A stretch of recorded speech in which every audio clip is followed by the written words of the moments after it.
An example of intersectionality in my own life is that I am white, female, and Christian. As the youngest in my large family, I was often encouraged to have a voice and be a leader.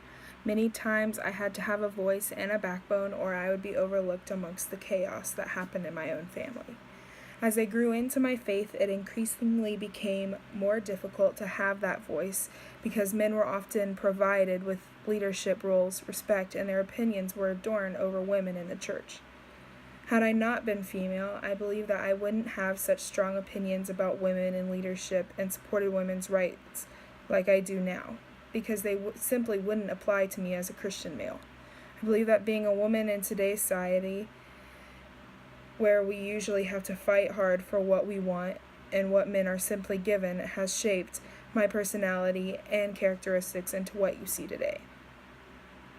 My identity in the gender binary is female. I have female traits, both physical and characteristics. I am also heterosexual and have such attraction to males. However, on occasion, I do not follow the gender binary when it comes to my behavior and mannerisms. Actually, pretty much don't ever follow that. Sometimes I find myself displaying myself in what would be considered male clothing for the sole purpose that they're more comfortable. I do not eat small portion sizes in drawn out periods of time, and I don't sit with phenomenal posture. I'm just saying, when I try to keep my thighs together all the time. I never dress up or wear makeup except for special occasions. My friends, for the most part, also exercise a similar gender binary as I do. Typically, they're who I feel comfortable with. When I am actively searching out new friends, I stick with those in my gender binary. Many of my girlfriends have similar Christian views and pretty much the same mannerisms.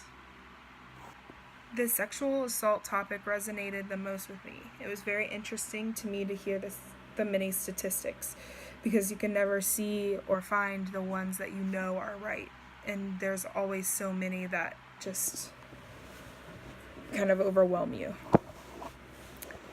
Also, I really liked having Amanda Hobbs come into the classroom and talk about the sexual assault that she helps with. The topic of sexual assault is difficult because of the hurt and pain that comes with it. The statistics themselves are also really difficult to take on because it comes across that these people's lives who are affected by some act of sexual assault is boiled down to just a number.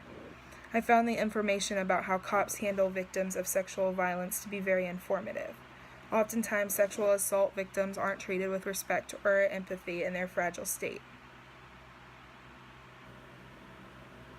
I find it very saddening that the statistic of those who didn't report their abuse for an extended amount of time.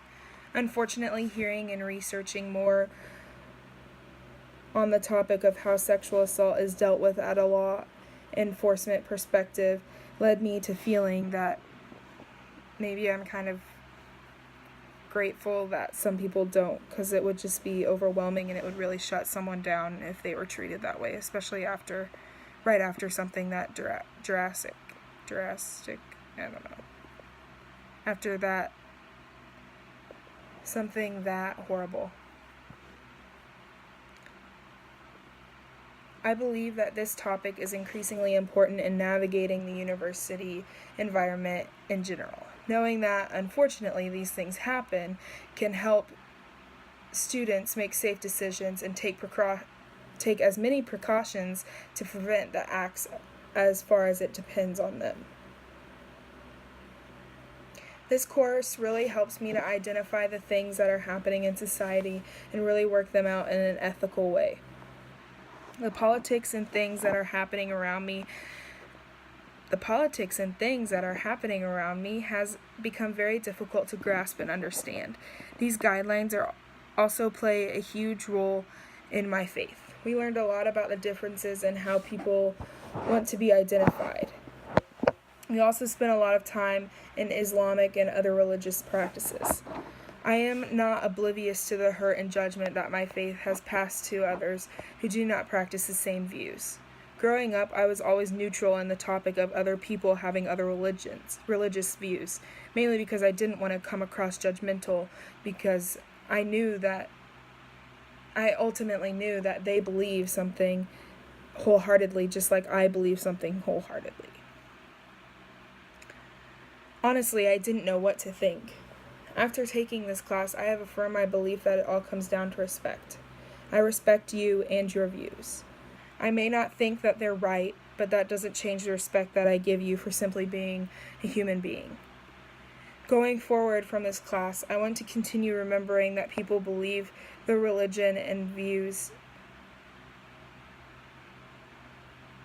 I want to continue to remember that people believe the religion and views that they do, just like I believe with all of my being that Jesus died, was buried, and ascended to heaven so that we may have eternal life in heaven with him, for those that believe and love him. We are more alike than we are different.